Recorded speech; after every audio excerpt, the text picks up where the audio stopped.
Good morning. Good morning, thanks. I'm Joe Princiota. I'm an Alaskan, and I'm also a crime scene investigator.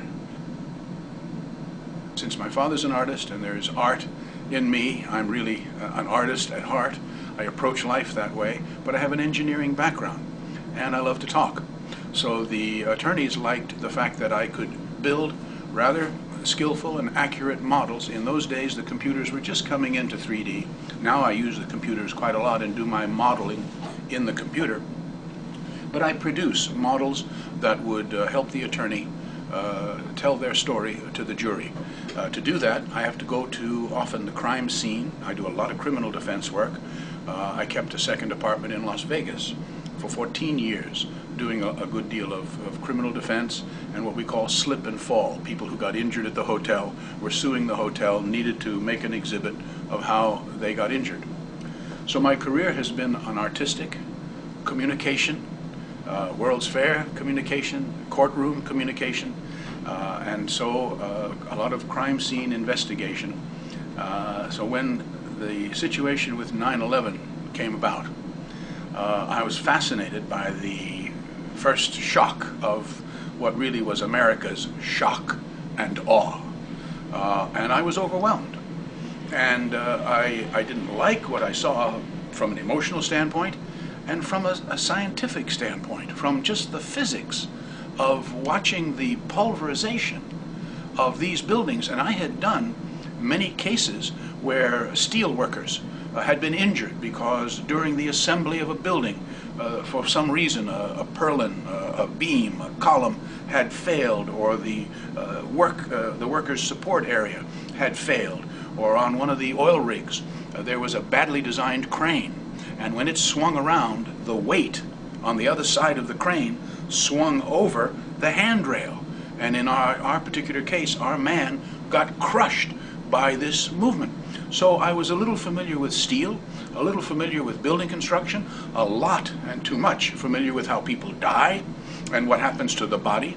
And another job my mother had there in Anchorage, Alaska, was she was coroner. So I've personally been to autopsies and all of this. As the news of 9/11 came in, the structural failure of the buildings became more odd and curious to me. And so I began to look. The French gentleman who had the search for the Boeing page with the Pentagon really impressed me that something was wrong with the story. It was later that the fact that two cousins had both firefighters, and that's that's my cousin Vincent Princiota and my cousin Sal Joseph Princiota, were both firefighters.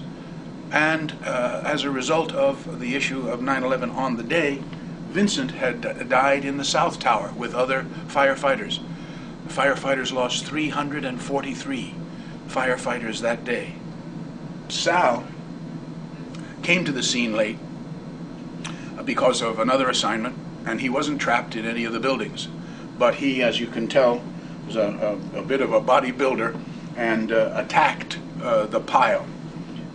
With strength, with vigor, and without stopping. And as a result, he must have inhaled quite a volume of this extremely toxic powder. Often I counsel different individuals who are part of the 9/11 Truth Movement, as I am part of the Truth Movement, but I am independent of any organization. I work closely with architects and engineers for 9/11 Truth. And I recommend anyone who wants to know more about this issue, that's a good place to start. Another page is just 911truth.org, but AE911truth.org will get you to architects, engineers, scientists who, like myself, have to testify in court about their expert opinion about something. And so they approach the issue of 911 with the same scientific approach. But my website is just csi911.info. I offer information. And I say I counsel some of the Truth Movement folks because with those connections, I'm in communication with a lot of folks. And I say, this is a passionate issue. We all have an idea about who did it. We all want to solve the crime. But please be careful how you speak about 911 because you can also be misled by words you've been given and you've accepted them, and one of them is dust. The buildings did not collapse into dust. Dust happens. There's dust in this room. Dust is natural. These buildings collapsed into powder. The people became powder. Powder is manufactured. These buildings did not collapse into their own footprint. These buildings powdered, pulverized, and moved outward in an explosive demolition, destruction. In addition to the Twin Towers, there's of course Building 7, with a model of which I don't have here with me today, and I apologize for that. Building 7, this is the 44th and 45th floor of these towers, was 47 stories high and collapsed later on in the afternoon after never being hit by any airplane, a few small fires. That's a building that collapsed into its own footprint. The north wall moved south. The south wall moved north. The east wall moved west. And yes, the west wall moved east. It closed like a cardboard box, sealing into itself all of its contents. And what did it contain? It contained massive amounts of evidence in several major trials that were about to begin or were at that moment ongoing.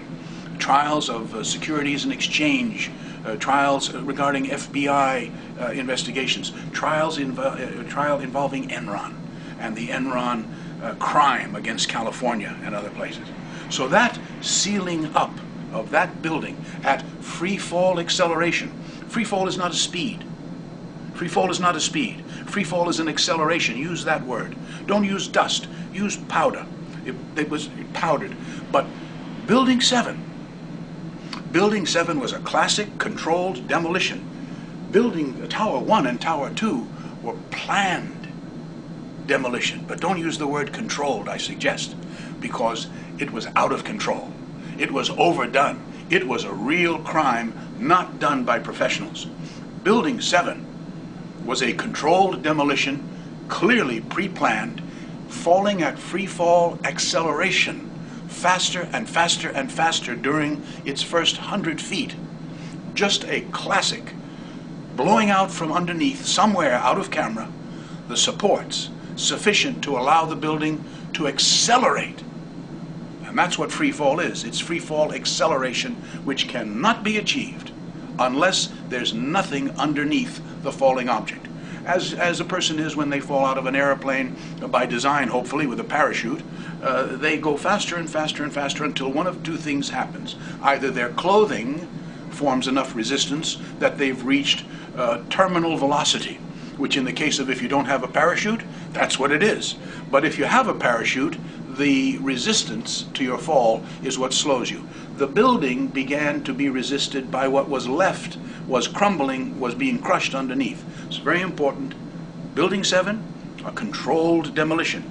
Tower 1 and Tower 2, a planned destruction, planned demolition. It's important that we use the phrases that will bring us to our goal. What is our goal? It is the goal of the family members. It is the goal of those who wish to have the crime solved. A real investigation of the facts of 9/11, the facts that were evident on the day and the facts that have been discovered since. I'm a family member, a distant cousin of Vincent Princiota and Sal Princiota, whose death is a direct result of the crime of 9/11. There are many more family members in 80 different countries. In Japan, 24 people were lost in the crime. All of us, as family members, have essentially one thing that we are asking the public in general. Help us. Help us to get a final, real, open, worldwide investigation of the crime of 9/11, an examination of the facts which have come to light in the years since the crime. Essentially, as they would say in Japan, we are asking, 助けてください. Help us. Help us answer the question. Help us find the perpetrator of the crime of 9/11. Thank you.